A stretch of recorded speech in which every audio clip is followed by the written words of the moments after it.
বাবা অবাক, বদ্রীনাথ কাকা অবাক, হিরু পণ্ডিত অবাক, আমাদের তো কথাই নাই। গরিব হাজারি খুঁড়ি একটি রাশ নগদ টাকা ঢালছে তার ছেঁড়া ন্যাকড়ার পুটুলি খুলে। বাবা বললেন, কিসের টাকা? এত টাকা কেন এনেছো? তুমি পেলে কোথায়? হাজারি মুখে ঘোমটা টেনে অন্যদিকে মুখ ফিরিয়ে দাঁড়িয়েছিল।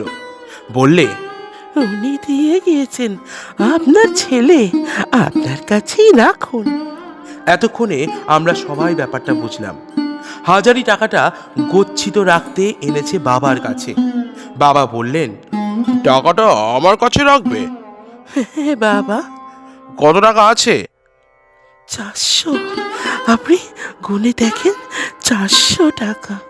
বদ্রীনাথ কাকা টাকা গুনে দেখলে ঠিক 400 টাকাই আছে। বাবা বললেন, 400 টাকা পুরোপুরি রাখতে নেই, 1 টাকা কম কি 1 টাকা বেশি রাখতে হয়। এই 1 টাকা তুমি নিয়ে যাও। কোথায় এতদিন টাকা রেখেছিলে? ঘটের ভেতর বাবা। একটা কথা শোনো গয়লা বউ, তুমি গরিব মানুষ, টাকাটা 2-1 টাকা করে নিও না, এতে টাকা খরচ হয়ে যাবে, অথচ তোমার কোনো বড় কাজে আসবে না। বাবা, আপনি যা বলেন তাই করব। গল্প অ্যান্ড কোং চ্যানেলে আপনাদেরকে স্বাগত। এমন সময় হাজারির ছেলে বলাই এসে কাঁদো কাঁদো সুরে বদ্রীনাথ কাকাকে বললে, মা, মা মারা গিয়েছে রায় মশাই। বদ্রীনাথ কাকা চমকে উঠে হাতের কলম ফেলে বললে, তোর মা? ও কোথায়? ও কই? তা তো জানি নে। এখানে মারা গিয়েছে? না, মোর ভগ্নিপতির বাড়ি কালোপুরে। কবে গিয়েছিল? তা আজ 2 মাস। মুইও তো সেখানেই ছিলাম। একটু পরে বাবা এলেন বাড়ির ভেতর থেকে। বলাই গিয়ে প্রণাম করে দাঁড়ালো বাবার সামনে। বদ্রীনাথ কাকা বললে, শুনলে অম্বিক, হাজরি মারা গিয়েছে? সে কি? হ্যাঁ, ও তাই বলছে। বলিস কি রে বলাই, শ্রাদ্ধ হয়ে গিয়েছে? তা হইলো। তা তুই কি মনে করে এলি এখন? সে বলবানি, এখন মেলা লোকের ভিড়, নিরিবিলি বলবানি। বাবা স্বভাবতই ভাবলেন যে বলাই টাকার জন্যই এসেছে, কিন্তু তার বদলে সে যা বললে তাতে বাবা একটু অবাক হয়েই গেলেন। কথাটা যখন বললে তখন বদ্রীনাথ কাকাও সেখানে ছিল। বাবা বললেন, কি কথা বলবি বলাই?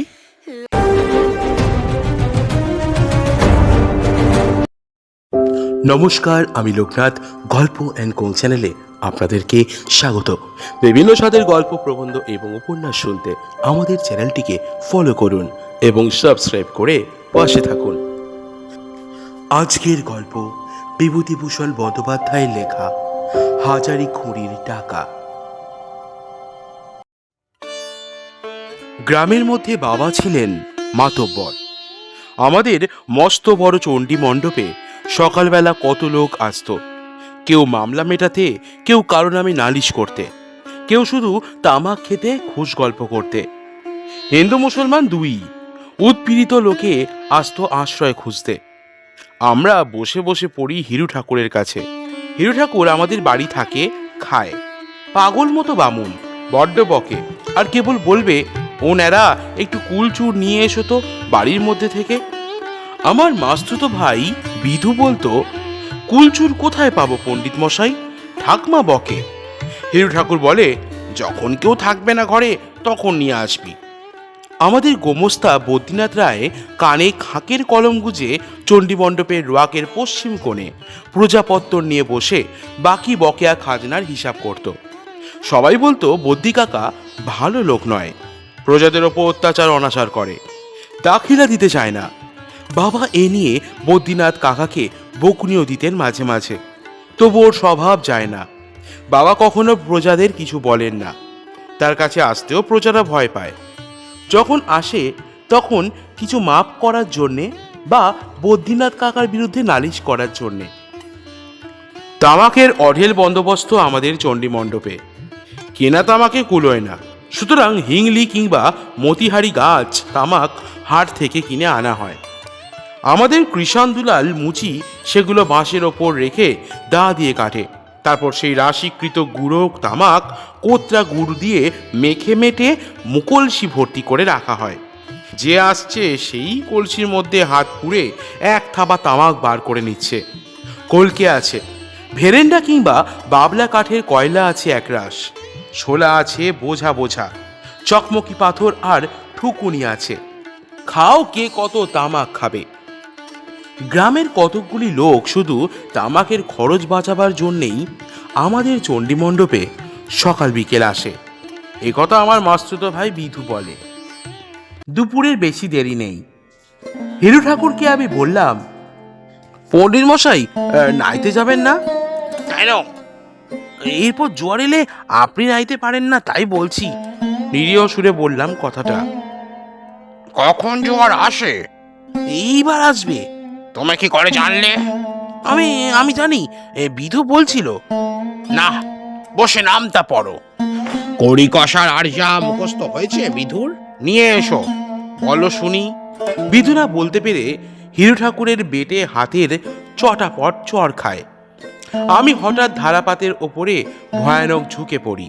এমন সময় আমাদের হাজারি খুঁড়ি এসে বদ্রীনাথ কাকার সামনে দাঁড়ালো। হাজারি খুঁড়ি গোপাল ঘোষের পরিবার। ওর ছেলের নাম বলাই, আমার বয়সী, আমাদের সঙ্গে খেলা করে। গোপাল ঘোষ মারা গিয়েছে আজ বছর খানেক। ওদের সংসারে বড় কষ্ট। হাজারির এক পা খোড়া বলে গ্রামের সকলে তাকে হাজারি খুঁড়ি বলে ডাকে। সে ওর বাড়ি ঝিগিরি করে কোনো রকমে দিনপাত করে। বদ্রীনাথ কাকা বললে, কে? হাজারি বললে, টাকা। কি টাকা এনেলাম। কিসের টাকা? এই টাকা। হাজারি লজ্জায় জড়সড় হয়ে গেল। বদ্রীনাথ কাকা বাবার দিকে চেয়ে বললেন, ও অম্বিক। বাবা ছিলেন চণ্ডী মণ্ডপের ওদিকে বসে। কেননা এদিকে ছেলেদের নামতা পড়ার গণ্ডগোল ও বিভিন্ন প্রজাপত্তরের কচকচি তার বরদাস্ত হতো না। তিনি ওদিকে বসে নিবিষ্ট মনে তামাক খেতে খেতে কি সব খাতার পাতা উল্টাতেন। বদ্রীনাথ কাকা তাকে ডাক দিতে তিনি খাতার পাতা থেকে মুখ তুলে বললেন, হ্যাঁ কি? গোপাল গয়লার পরিবার কি বলছে শোনো। আমি তো কিছু বুঝলাম না। টাকার কথা কি বলছে? যাও, বাবুর কাছে যাও। আমরা নতুন কিছু ঘটনার সন্ধান পেয়ে ধারাপাত থেকে মুখ তুলে কান খাড়া করে দু চোখ ঠিক রেখ সোজা হয়ে বসলাম। বাবা বললেন, কি হাজারি, কিসের টাকা বলছিলে? টাকা এনেলাম। কিসের টাকা? তোমরা তো খাজনা করো না। গোপাল গয়লার ভিটের খাজনা মাপ ছিল। একে সেই টাকা নয়। কথা শেষ করেই হাজারি খুঁড়ি একখানা কালো কিষ্টি ময়লা ন্যাকড়ার পুটুলি খুলে বাবার পায়ের কাছে ঢাললে। একটি রাস রূপোর টাকা।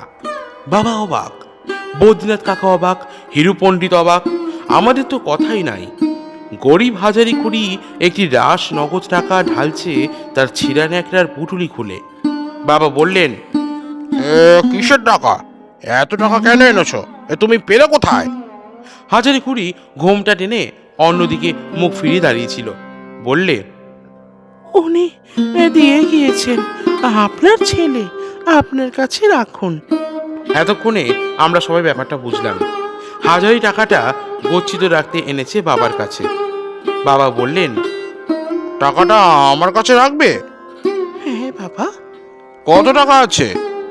400। আপনি গুনে দেখেন। বদ্রীনাথ কাকা টাকা গুনে দেখলে ঠিক 400 টাকাই আছে। বাবা বললেন, 400 টাকা পুরোপুরি রাখতে নেই। 1 টাকা কম কি 1 টাকা বেশি রাখতে হয়। 1 টাকা তুমি নিয়ে যাও। কোথায় এতদিন টাকা রেখেছিলে? ঘটির ভেতর বাবা। একটা কথা শোনো গয়লা বউ, তুমি গরিব মানুষ, টাকাটা 2-1 টাকা করে নিও না।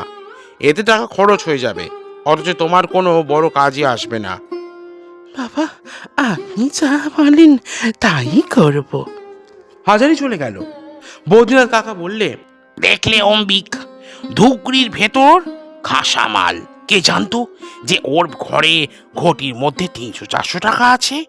জীববৃত্তি করে সংসার চালায় এদিকে। আজকাল মানুষ চেনা দেয়। যাও কাজ করো গে, সে কথায় তোমার দরকার কি? এই ঘটনার পর মাস 5-6 কেটে গেল।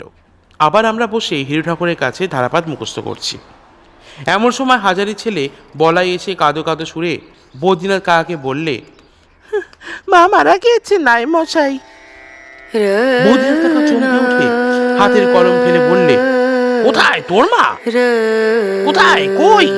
ও তা তো জানি নে, এখানে মারা গিয়েছে? না, মোর ভক্তিপতির বাড়ি কালোপুরে। কবে গিয়েছিল? তা আজ 2 মাস। মুইও তো সেখানেই ছিলাম। একটু পরে বাবা এলেন বাড়ির ভেতর থেকে। বলাই গিয়ে প্রণাম করে দাঁড়ালো বাবার সামনে। বদ্রীনাথ কাকা বললে, শুনলে অম্বিক, হাজারি মারা গিয়েছে? সে কি? হ্যাঁ, ও তাই বলছে। পুলিশ কিরে বলাই, শ্রাদ্ধ হয়ে গিয়েছে? হ্যাঁ, তা হইল। তা তুই কি মনে করে এলি এখান? সে বলবানি, এখন মেলা লোকের ভিড়, নিরিবিলি বলবানি। বাবা স্বভাবতই ভাবলেন যে বলাই টাকার জন্য এসেছে, কিন্তু তার বদলে সে যা বললে তাতে বাবা একটু অবাক হয়েই গেলেন। কথাটা যখন বললে তখন বদ্রীনাথ কাকাও সেখানে ছিল। বাবা বললেন, কি কথা বলবি বলাই? মোদের ঘরের চাবিটা নায়েব মশাইকে খুলে দিতে বলুন। ঘরে একটা ভাড়ে 300 টাকা আছে, মা মরণকালে মরে বলেছে। ভাঁড়ে? হ্যাঁ, একটা ভাড়ের মধ্যে। আর কোনো টাকার কথা বলেছে তোর মা? না। আর কারো কাছে কোনো টাকা আছে বলে বলেনি? না, বলেছে ভারে টাকা আছে। বেশ, তুই চাবি নিয়ে ঘর খুলে দেখ গে। বদ্রীনাথ, ওর ঘরের চাবিটা দিয়ে দাও। দুপুরের পর বলাই চাবি হাতে আবার আমাদের বাড়ি এসে বললে, টাকা তো পেলাম না। বাবা বললেন, টাকা পেলি নে? কোথায় গেল অতগুলো টাকা? ইঁদুরে পাথরে নিয়ে কোথাও ফেলেছে বাবা। তখন বললাম অঘোর ঘোষের বাড়ির দিকে বাঁশঝাড়টা কাটিয়ে দেন, ওই বাঁশঝাড় থেকে ইঁদুর বাদুর আসে। বটে। তা মই যাই। কোথায় যাবি? মই কালোপুরে চলে যাই, ভগ্নিপতির বাড়ি গিয়েই থাকবো। এখানে একা ঘর থেকে কেডা রাঁধবে, কেডা বাড়বে? মা মরে গেল, 2টো রাধা ভাতের জন্যে কার ধরে যাব? বুঝলাম। তোর কি কোনো নগদ টাকা দিয়েছিল তোর মা? 1 টাকা দিয়ে গেছে, মোর কাছে আছে সে টাকা। মুই তেলে ভাজা খাবার কিনে খাই হাটে হাটে, 1 মুঠো টাকা। আচ্ছা, তুই একবার মাসখানেক পরে আসবি, দেখি তোর মায়ের টাকার যদি কোনো সন্ধান করতে পারি, বুঝলি? সে আর আপনি কোথায় সন্ধান করবা? সেই ইঁদুরে বাদরে নিয়ে গিয়েছে, বাদ দেন। তাহলেও আসিস, বুঝলি? বলাই চলে গেলে বদ্রীনাথ কাকা বলল, আরে অম্বিক, তোমাকে একটা কথা বলি, ও টাকাটা তুমি ওকে আর দিও না। দেখছো ওর বুদ্ধি শুদ্ধি, অতগুলো টাকা নাকি ইঁদুরে নিয়ে গিয়েছে। ওকে আজ টাকা দেবে, কাল ওর ভগ্নিপতি ওর হাত থেকে ভুলিয়ে টাকাগুলো নেবে। মাঝে পড়ে ন দেবায় ন ধর্মায়। ছেলে মানুষের হাতে অতগুলো টাকা দিতে আছে? বিশেষ করে ওর মা মরণকালে যখন বলে যায়নি, তখন তোমার টাকার কথা কবুল করবারই বা দরকার কি? কেউ যদি এরপরে বলে, তখন বললেই হবে ওর মা জামাই বাড়ি যাবার সময় গচ্ছিত টাকা আমার কাছ থেকে তুলে নিয়ে গিয়েছিল। খাতায় তুলিনি ও টাকা, মুখে মুখে টাকা রাখা। কে সাক্ষী আছে টাকার? বাবা বলিলেন, বদ্রীনাথ, সাক্ষী নেই বলছো? তখন চণ্ডী মণ্ডপে কত লোক ছিল জানো তো? তারা জানে না কিসের টাকা। তুমি মহাজনী করো, তোমার দেনার টাকা তো হতে পারে। খাতায় দেনার কথা প্রমাণ করতে পারবে না? তা হাত চিঠি একখানা তৈরি করে ফেলি আজই, 2 বছর আগে তারিখ দিই। পাগল, টিপসই কে দেবে? মরা লোকের টিপসই বুঝে নিচ্ছে কে? কোর্টে তার টিপসই রুজু করাচ্ছে কে? আমার টিপসই যে হাজারির নয়, তাই বা প্রমাণ হচ্ছে কিসে থেকে? বদ্রীনাথ কাকা ধরিবাজ ঘুঘুলো, ওর পেটে বহু অন্যায় ফন্দি সর্বদাই বিরাজ করছে, নদীর জলে তেচকো মাছের ঝাঁকের মতো। বাবা হেসে বললেন, তা হয় না বদ্রীনাথ। এ কোর্টে না হয় গরিব বেচারা হারলো, কিন্তু উঁচু কোর্টে যে আমি হেরে যাব, উঁচু কট করছে কে? সে কোট নয়। বাবা আকাশের দিকে আঙুল তুলে দেখালেন। বদ্রীনাথ কাকা আর কোনো কথা বললেন না। মাস দুই পরে বলাই এসে হাজির হলো একদিন। বাবা বললেন, ভালো আছিস তো বলাই? আপনার শ্রীচরণ আশীর্বাদে। তোর টাকার সন্ধান পেয়েছি। পেয়েছেন? হ্যাঁ পেয়েছি। একটা কাজ করতে হবে তোকে। তোদের সেখানে তোদের স্বজাতির মধ্যে কোনো মাতব্বর কেউ আছে? হ্যাঁ হ্যাঁ আছি। তেনার নাম সতীশ ঘোষ। আচ্ছা, সেই সতীশ ঘোষকে সঙ্গে নিয়ে আমার এখানে তুই সামনের বুধবারে আসবি। টাকা সম্বন্ধে তার সঙ্গে পরামর্শ করব। সেই বুধবারে বলাই আবার এলো। সঙ্গে একজন বুড়ো লোক। গলায় ময়লা চাদর, পায়ে চটি জুতো, হাঁটু পর্যন্ত ধুলো পায়। সামনের দাঁত দুটো একটু উঁচু ওর। বাবা তখন পাড়ায় কোথাও বেরিয়েছেন। আমি আর আমার মাস্তুতো ভাই বিধু গাছের কচি ডাব পাড়াচ্ছি। বলাই বললে, এই সতীশ ঘোষকে এনেছি। তোমার বাবা কেনে? সতীশ ঘোষ বললে, প্রাতঃ পেনাম। আমাকে আপনার বাবা ডেকেছেন কেন জানেন কিছু? আমি যে তাকে চিনি নে, কখনো দেখিনি। ব্রাহ্মণ দেবতা ডেকেছেন তাই এলাম। আমি তো কিছু জানি নে। বাবা আসুন, আপনি তামাক খাবেন? হ্যাঁ বাবা খাই। তামাক টিকে কোথায়? আমি সেজে নিচ্ছি। আমি ঠাকুমাকে এগিয়ে বলতেই তিনি বললেন, তোমার বাবা বাড়ি নেই। ভিনগা থেকে লোক এলে যত্ন করতে হয়। তাকে গিয়ে জিজ্ঞেস করো এখন কি তাকে জলপান পাঠিয়ে দেওয়া হবে। আমার প্রশ্নের উত্তরে সতীশ ঘোষ বললে জিভ কেটে, না না, সে কি কথা! ব্রাহ্মণ দেবতা, তার বাড়ি এসে আমি আগে তাদের পায়ে ধুলো না নিয়ে জল খাবো কেমন কথা! মা ঠাকুরন কই? আমি তাকে ঠাকুমার কাছে নিয়ে গেলাম। সতীশ বড় হয়ে ঠাকুমাকে প্রণাম করে জোর হাতে বললে, আমার উপর কি হুকুম হয়েছে আপনার? আমি তো আপনাদের চিনি নে। তবে মনে ভাবলাম ব্রাহ্মণ দেবতা যখন হুকুম করেছেন।